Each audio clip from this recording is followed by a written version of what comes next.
Listen up, fellow intelligence analysts. Yes, I am talking directly to you right now. We really need you to lean in for a second on this one. Exactly. Lean in and just really think about the architecture of the world around you. Because what if the oldest mythologies in human history, the stories of giants, of fallen gods, literal monsters lurking in the dark, what if they weren't just ancient campfire stories? Right. What if they were highly redacted intelligence reports? Yeah. And what if those monsters didn't just, I don't know, fade away into the pages of dusty books when humanity industrialized? What if they simply evolved? I mean, imagine an apex predator putting on a tailored suit. Learning the staggering intricacies of international finance. Yeah, and starting to buy up shell companies in Zurich and the Cayman Islands. It completely upends the traditional threat model, doesn't it? Oh, absolutely. Huh? If the monsters of antiquity are essentially the board members of the multinational conglomerates of today, then the way we understand history, the way we read mythology, and especially how we analyze modern geopolitics, It all has to change. it has to undergo a radical, almost terrifying paradigm shift. You are no longer looking at superstition. You are looking at corporate strategy. Exactly. And that is exactly where we are going today. Welcome to today's deep dive. We were unpacking the single source of truth dossier for a world known as the Nephilim Chronicles. It is quite the file. It really is. Now, let me be very clear about our mission today. We are not here to just summarize a story for you. We are putting on our intelligence analyst hats, and we are going to explore the deep, intricately constructed why behind this universe. We want to understand the actual mechanics of how an immortal threat operates. Exactly. And I can confirm the mission parameters on my end. I got to say, examining the sources provided for this deep dive, Yeah. the character dossiers, the operational logs, the historical archives, it's striking. Yeah, it doesn't read like fantasy fiction at all. Not even a little. It reads exactly like a classified intelligence briefing. The level of tactical detail, the forensic accounting, the metallurgical analysis of ancient weapons, it's a masterclass in world building, disguised as a severe, imminent threat assessment. It is genuinely mind-blowing once you start peeling back the layers. So just to keep us grounded, here is our roadmap for today's briefing. We have 5 critical operational areas to cover. 5 huge areas. Right. First, we are looking at the physics of this universe, specifically supernatural acoustics and how this world completely replaces the concept of magic with sound. Which is a brilliant concept. It really is. Second, we're going to dive into the financial forensics of ancient evil. Third, we'll examine the psychological profile of a 2,600-year-old immortal operative who is actually hunting them. The apex predator of apex predators. Yeah. Fourth, we'll break down the brutal chemistry and technical warfare of modern monster hunting. And finally, we will analyze the imminent strategic threat of 2 distinct apocalyptic entities that are currently maneuvering on the board.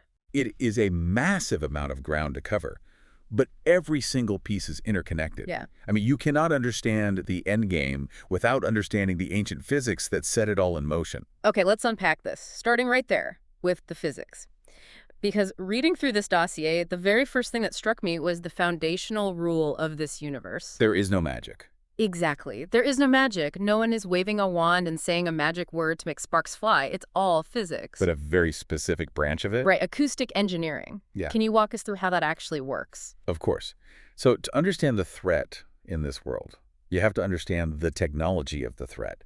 And the foundational rule here is based on a very literal, almost mechanical interpretation of Genesis 1.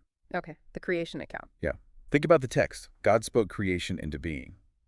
If you take that literally in a physical sense, it means that sound, vibration, and frequency are the fundamental building blocks of reality. So reality isn't just matter. Reality is essentially a song. Precisely. The theological concept of the logos is treated here as actual vibrational reality. Matter is just frequency that has been told to hold still. Wow. Now apply this to the Watchers, the fallen angels. When they fell to earth, the texts say they lost their celestial forms. The dossiers refer to this celestial habitation as their mayon. Right, I saw that term mayon. What exactly does that mean in this context? Is it like a, I don't know, a spacesuit? Or is it a state of being? It's much closer to a state of being, like a higher dimensional biological framework. When they deliberately shed your mayon to take on human flesh. Because they wanted to experience things like fatherhood and physical sensation, right? Yeah, exactly, which were forbidden to them. But when they did that, they suffered a catastrophic downgrade. They lost their inherent natural power to manipulate the vibrational fabric of Just reality. traded glory for flesh? Yeah, they became dense, bound by gravity. But they didn't forget how reality worked. Exactly. They lost the innate ability, but they still remembered the math. They remembered the specific frequencies. So what do you do when you know the exact frequency that makes water turn to stone, but your vocal cords can no longer produce it? You build a machine to do it for you. You build technology to replicate what you can no longer do naturally. I want you to really think about the implications of this for a moment. It's staggering. The demons and fallen entities in this world aren't casting spells from some dusty grimoire. They are using an ancient, corrupted form of vibrational technology. The silent speech. Yes, they use what the texts call silent speech and acoustic resonance to manipulate the physical world. It entirely bridges the gap between theology and engineering. That makes the threat so much more tangible. And that brings us to what might be the most insane origin story we've ever covered on this show. Oh, the oaths on Mars. The oaths on Mars. Specifically the region of Cydonia. Because according to this intelligence, before these 200 watchers, led by their supreme commander, Shemyaza, before they descended to Mount Hermon on Earth, they held a war council. And they didn't hold it on Earth. No, they held it on Mars. Yeah, they needed a staging ground away from heaven's direct observation, a place to finalize their mutiny. The dossier describes this council chamber in Cydonia as being built from living crystal and sacred geometry. But the critical piece of intelligence here isn't the architecture, is it? No, it's what they left behind. The 20 stels. Correct. They carved their oaths of rebellion into 20 massive steels. These angular stone pillars arranged in a perfect geometric circle around the Cydonia face complex. And there was an entity named Armaros. Right, the master of sacred covenants. Yeah. He bound them to this oath. But because they used the frequencies of creation to swear this pact, the oath functioned as an inverse genesis. Okay, I'm going to need you to unpack inverse genesis for a second. The dossier calls it chaos from order, but what does an anti-creation harmonic actually do? Well, think of normal genesis as a frequency that organizes chaos into structure. Light, matter, life. An inverse genesis is a frequency that intentionally unschools that structure. So it breaks reality down. It is a deliberate, mathematically perfect harmonic of rebellion. They use the very words that built the universe to unmake their place within it. And because, as the lore states, stone has memory, Oh, right? those 20 Martian stales physically recorded the exact acoustic signature of that rebellion. They absorbed the shockwave of the oath. Which leads us directly to the concept of Cydonian ore. The intelligence brief mentions this material repeatedly. It's described as an impossible crystal lattice of obsidian and iron. Now, I'm no metallurgist, but I know those two things don't naturally fuse like that on Earth. They absolutely don't. Cydonian ore is an extraterrestrial metamaterial. It was literally carried across the void of space on the feet of angels and left as debris on Mount Hermon when the Watchers finally made landfall on Earth. So if this stuff is a memory substrate, I'm trying to picture how that actually functions in the field. Are we talking about a geological hard drive? Or is it more like a divine vinyl record? That is an excellent analogy. A vinyl record is simply physical terrain, right? Grooves cut into a surface that stores acoustic information. Cydonian ore is exactly that, but on an atomic quantum level. It physically remembers the frequencies it witnessed. Yes, and this brings us to one of the most vital artifacts in the dossier. Long before the biblical flood, the patriarch Enoch the scribe, the seventh from Adam, he gathered up these fragments of Martian debris from Mount Hermon. And he forged them into a sword. He did. Methuselah's sword. Also known as Chrá, which translates from ancient Celtic tongues to pulse of my heart. Yes. And here is basically the so what insight of the entire acoustic paradigm. Yeah. Because of what it's made of and who forged it, Chrá hums. It literally vibrates at 7.83 hertz. Which is the Schumann resonance, Earth's electromagnetic heartbeat. I remember reading about that. It's the frequency of the Earth's atmospheric cavity. It is, but the sword projects it in a much purer acoustic form than we can measure today, completely free from modern electromagnetic clutter.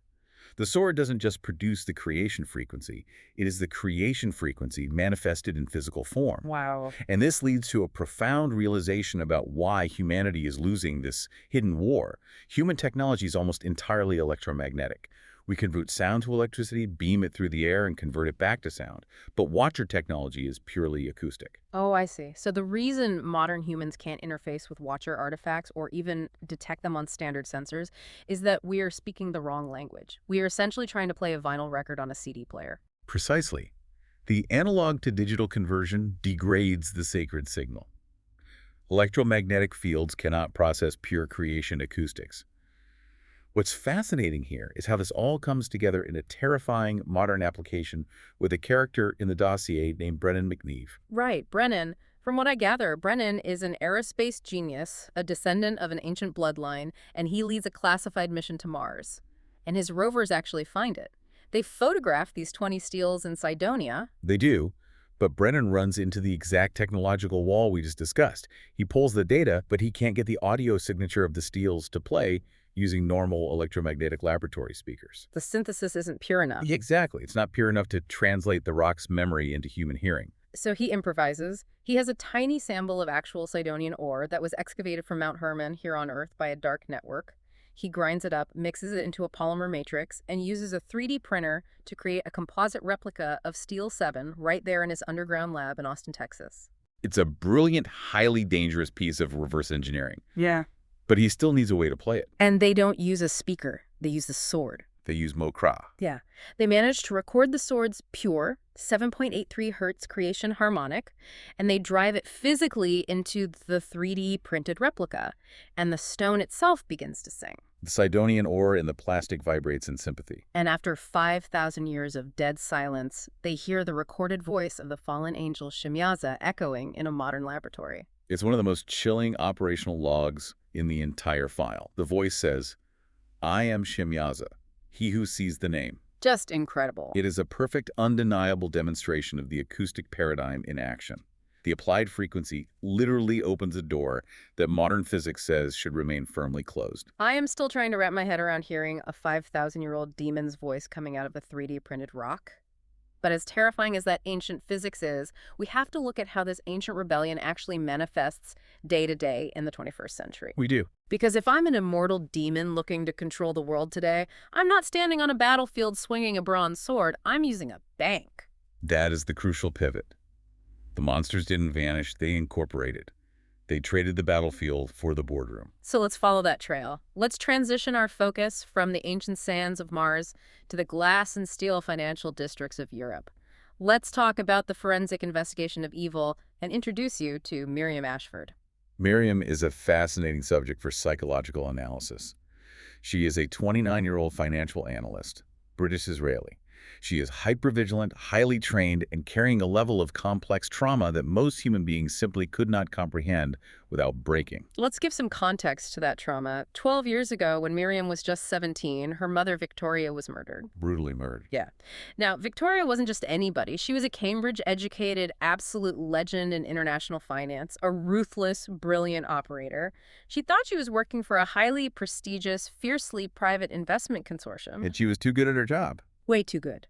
During some routine due diligence, digging into the very bottom of the corporate hierarchy, she found a misfiled document. A catastrophic breach of operational security on the part of the consortium. It was an assessment document of her own daughter. It was marking 7-year-old Miriam for acquisition by one of the corporate directors. Now, my first thought was human trafficking, which is horrific enough. But why was a corporate director so interested in a 7-year-old girl? Because that director wasn't merely a corrupt human executive. The dossier confirms he was possessed by a demon of the Order of Asmodeus. Okay, the Asmodeus class. Yes. This is the exact same classification of entity that killed Sarah's 7 husbands in the ancient biblical Book of Tobit. It is a spirit of extreme jealousy and lust. It wanted Miriam as a permanent earthly concubine. Unbelievable. When Victoria Ashford realized what she was looking at, she didn't just panic and run. She went dark. And over the next 18 months, she meticulously mapped the entire financial infrastructure of her employers. She pulled the thread, and she found out she was working for what the intelligence calls the Synagogue of Satan, or the Harlot Network. This isn't a loose affiliation. No. It is structured into 13 houses, operating through incredibly dense layers of shell companies in Zurich, the Cayman Islands, Singapore, and Bucharest. We are not talking about a coven of witches sacrificing goats in the woods. Not at all. We are talking about an entity that moves billions of dollars a year, systematically capturing academic institutions, politicians, and global media. And this is where the so what of Miriam's investigation truly hits home. When Miriam eventually picks up her mother's research years later, she connects this to the bigger picture. She traces this ancient network all the way back to a single founder, Nama. Nama, the whore of Babylon, the queen of heaven, Shemiaz's human consort from before the flood. Exactly. The intelligence suggests Nama survived the flood through a profound, dark spiritual transformation and has literally been running this financial network for 5 millennia. And Miriam's great realization is that Nama isn't fighting a traditional war of attrition against humanity. She's conducting a harvest. A harvest of humanity. That phrase gives me chills.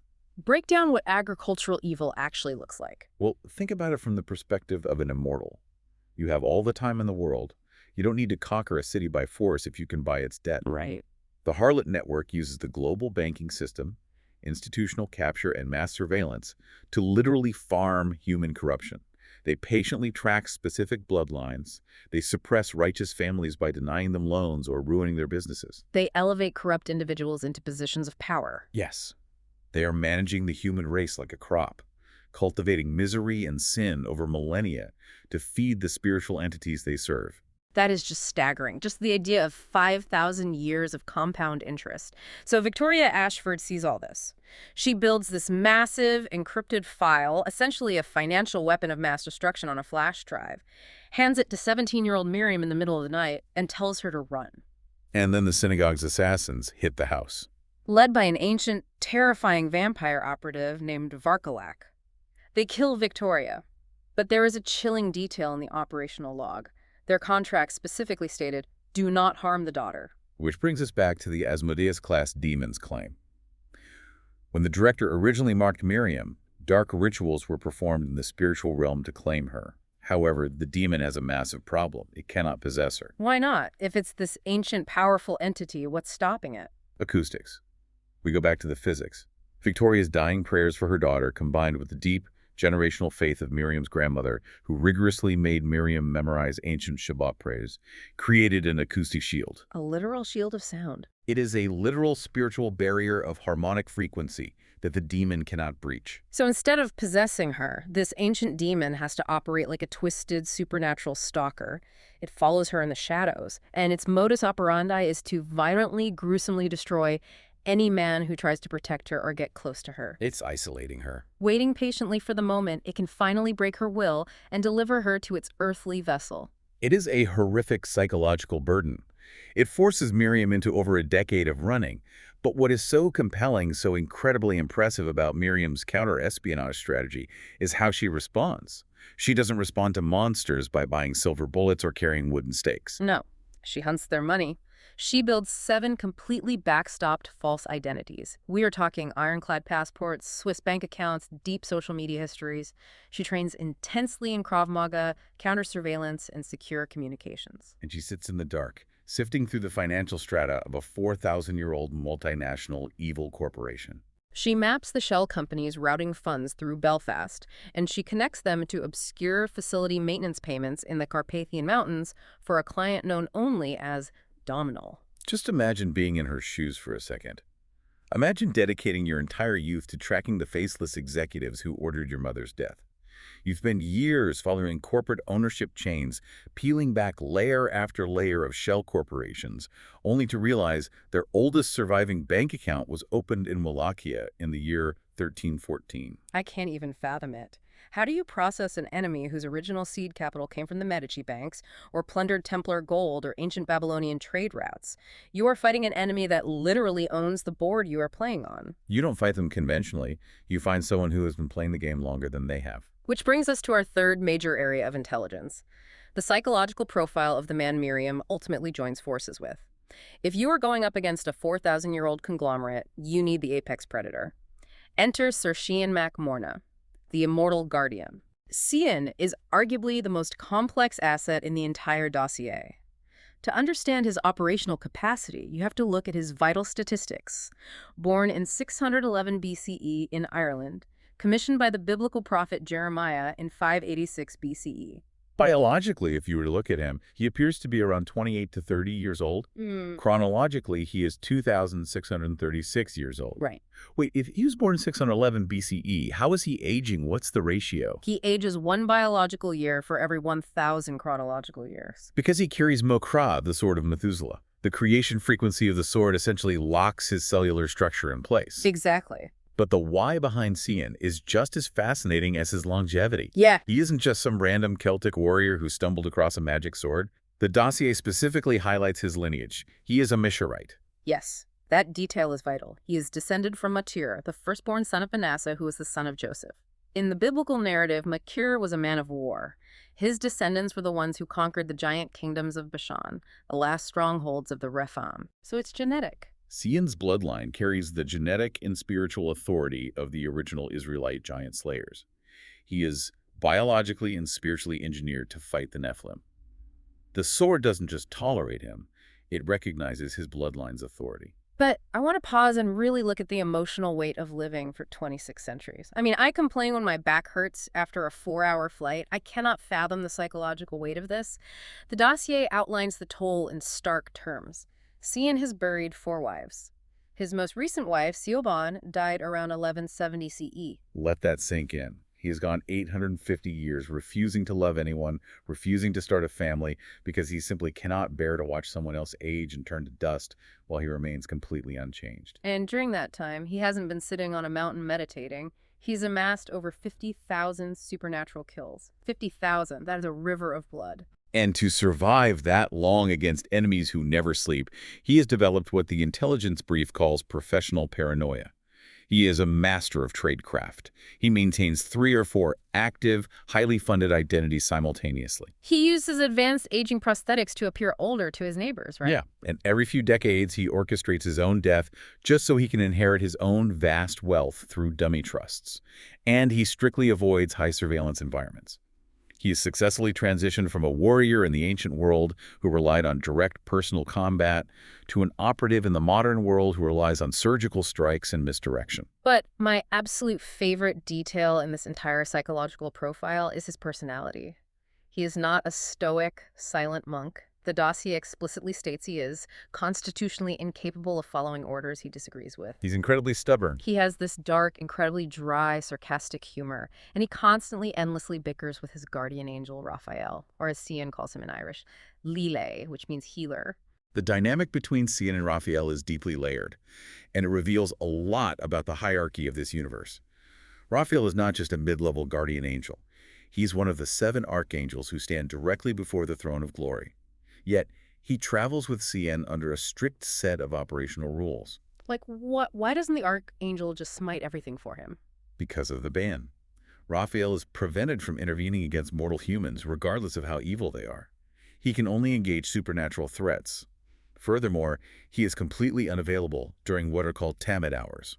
Hold on, what exactly are Tamid hours? In ancient Israel, the Tamid was the daily perpetual sacrifice offered in the temple, morning and evening.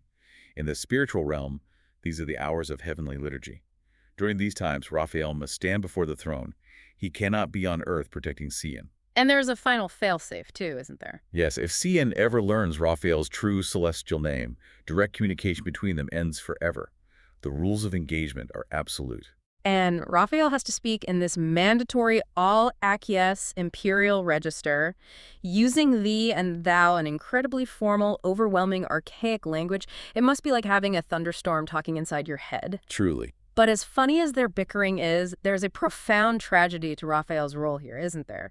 The expert insight here is the secret the angel carries. It is genuinely heartbreaking. Raphael has total temporal awareness regarding Cian.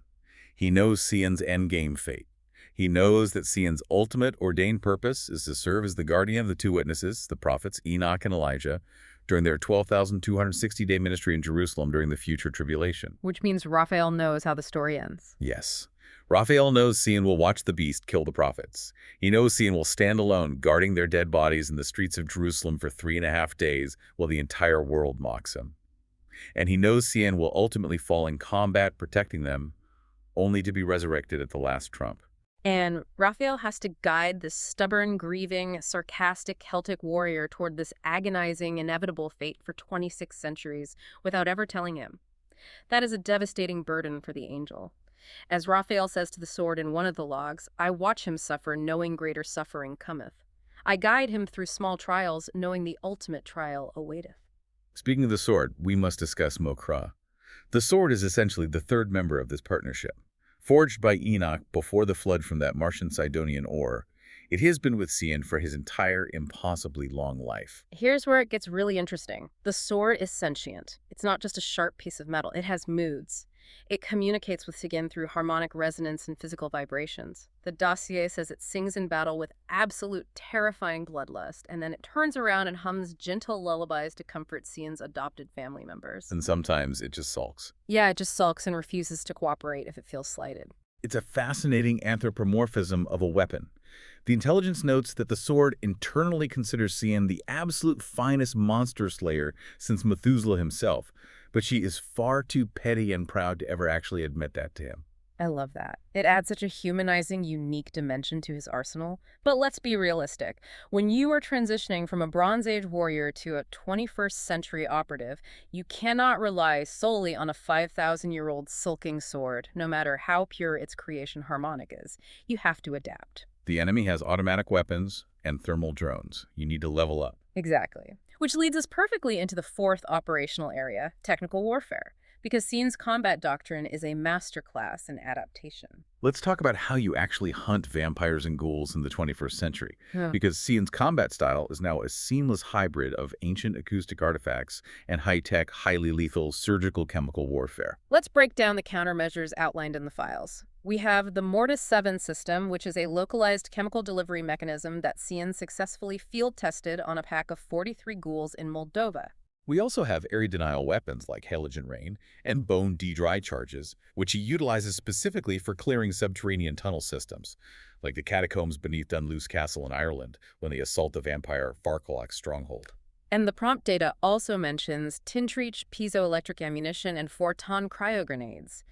The tactical analysis behind all this is just brilliant. For instance, why does Cian use thermal dampeners on his modern stealth exoskeletons? Because of the fundamental biology of the undead. Exactly. Ghouls and vampires are animated by a dark, parasitic spiritual essence. They do not possess metabolic heat. Their tissue remains permanently at ambient temperature. So if I put on standard military night vision or thermal imaging, they won't show up. They are invisible to standard human tech. But conversely, they track living heat signatures. They see the warmth of human blood like a beacon. By masking his own thermal bloom, Cian essentially becomes invisible to them while he hunts them.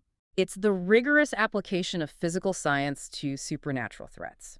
And my absolute favorite example of this is the celestial biology lesson Cian receives from Raphael regarding demonic architecture.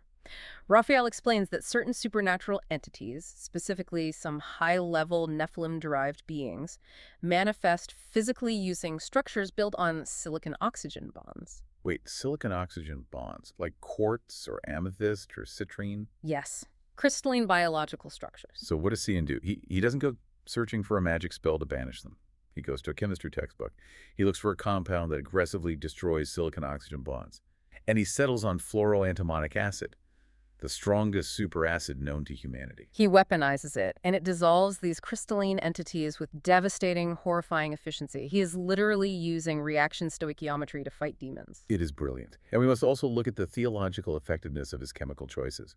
Why does he use halogens like chlorine gas in the halogen rain systems? Because halogens are highly reactive elements that aggressively strip electrons. Oh, I see. In the theological physics of this world, that aggressive chemical purification forcefully strips the dark spiritual bonds that anchor these entities to the physical plane. He is attacking their spiritual tether using physical chemistry. And he also integrates the acoustic paradigm directly into his modern tactical gear. His MTS-7 combat suits feature micro-etched Enochian wards. Right. And to be clear, these aren't just painted symbols for good luck. They are micro-etched frequency anchors.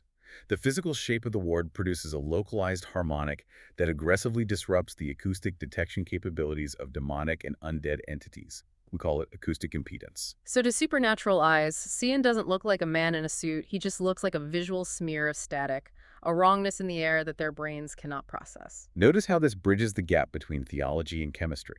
The lore here treats spiritual entities not as ethereal ghosts, but as physical anomalies. They exist within the physical universe, which means they are subject to the laws of that universe. They can be subjected to acoustic disruption or chemical dissolution if you just find the right formula.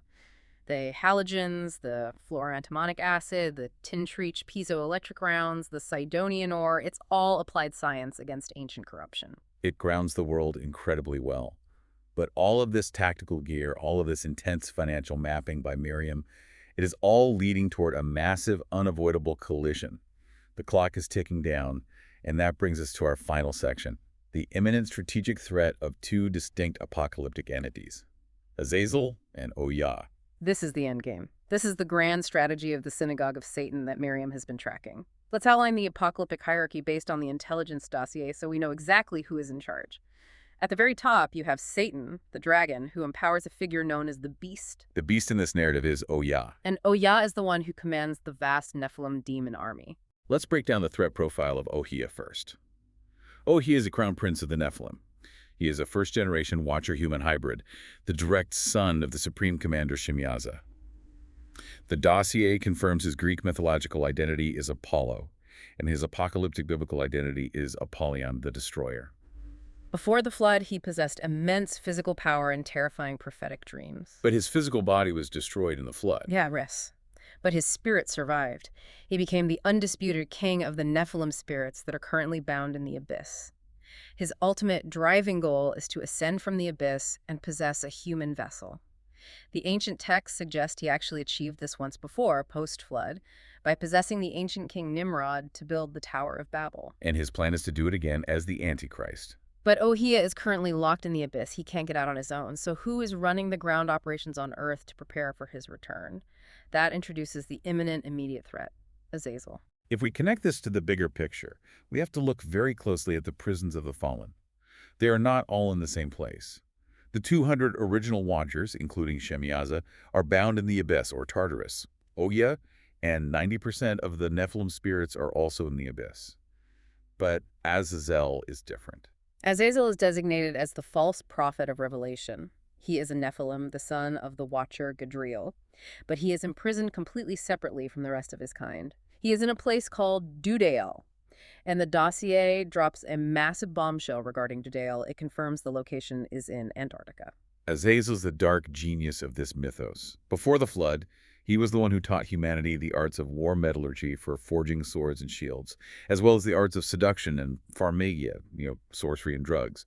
He weaponized beauty and systematized magic. His role in the endgame mechanics is absolutely critical. There is currently a return signal emanating from the ice of Antarctica, and a massive covert corporate dig occurring there, funded by the Harlot Network, to reach him. He isn't trying to break out. He's actively inviting the world to find him. Azazel has to rise from the earth, from the Antarctic ice before the tribulation officially begins. Why? Because his designated job as the false prophet is to prepare the earthly vessel for Oyah, the image of the beast. The intelligence suggests this vessel could be one of two things: either a soulless transhuman, a genetically engineered blank slate body perfectly ready for demonic possession without a human soul to fight back, or a resurrected clone of Nimrod, created using ancient Watcher technology and DNA secretly preserved in Babylonian ruins. And the timing of this Antarctic dig couldn't possibly be worse, because the ancient oaths are awakening. Remember those 20 stills in Mars? Because Brennan McNeve accidentally hit his replica with the exact creation harmonic of Chrá, the original stills have activated. They are currently broadcasting the original inverse Genesis Watcher Earths back to Earth. And that resonant signal is waking up dormant Cydonian ore across the entire planet. Every buried artifact of the fallen is resonating, including a massive ancient altar hidden deep beneath a Syrian ziggurat, which is currently being operated by the Harlot Network. Nama herself stood in that chamber and watched the sigil of the Watcher Tamiel light up with golden, pulsing acoustic energy. For 5,000 years, she hasn't known exactly where the earthbound domain stills were hidden. Now, they are lighting up on her satellite network like beacons. In Cian's underground operations room, his global map shows 20 points of light, pulsing in the darkness like heartbeats. The race is officially on. Nama wants to secure those stills to broadcast a frequency that unlocks the abyss. Cian wants to destroy them. and Azazel is waiting in the ice. The clock is rapidly ticking down to the apocalypse. It is a breathtaking synthesis of intelligence. We've mapped the vibrational physics of the Watcher's Fall and the Cydonia ore that remembers their rebellion. We followed Miriam Ashford's agonizing 12-year forensic unraveling of a 4,000-year-old financial conglomerate run by the whore of Babylon. We've seen how agricultural evil uses compound interest to crush humanity. We've examined the immense psychological burden of Sir Cian Morna, a Masherate giant slayer who has carried a sentient, sulking sword and an archangel's devastating secret for 2,600 years. We've broken down the 21st century chemical and acoustic warfare, the halogens, the floral antimonic acid, the thermal masking used to fight beings composed of silicon-oxygen bonds. And we've analyzed the looming dual-pronged threat. Azazel broadcasting a return signal from the crushing ice of Antarctica to prepare a vessel, and Oya waiting patiently in the abyss to possess it. But as we always say on this show, knowledge is only truly valuable when it is applied. We encourage you to look at the world differently after this. Consider the paperwork war. Look at the hidden structures of institutional power. What looks like ordinary corporate consolidation or market fluctuation might actually be the long-term harvest of humanity. Exactly. The monsters didn't leave. They just learned how to use shell companies and super PACs. But as we bring this deep dive to a close, I want to slow down for a second. I want to leave you with something personal, something to mull over when you look at your own family tree. Take all of this intelligence, the ancient bloodlines, the eternal war, the fact that these immortal entities are tracking and suppressing families over millennia. Put yourself in the shoes of Miriam Ashford, finding that document when she was just a teenager, or Brennan McNeve, who just found out his cutting-edge aerospace company is caught in the crossfire of a Nephilim war. If you discovered your family was a target in a war that started before the flood, would you go back to your normal life, or would you pick up the sword?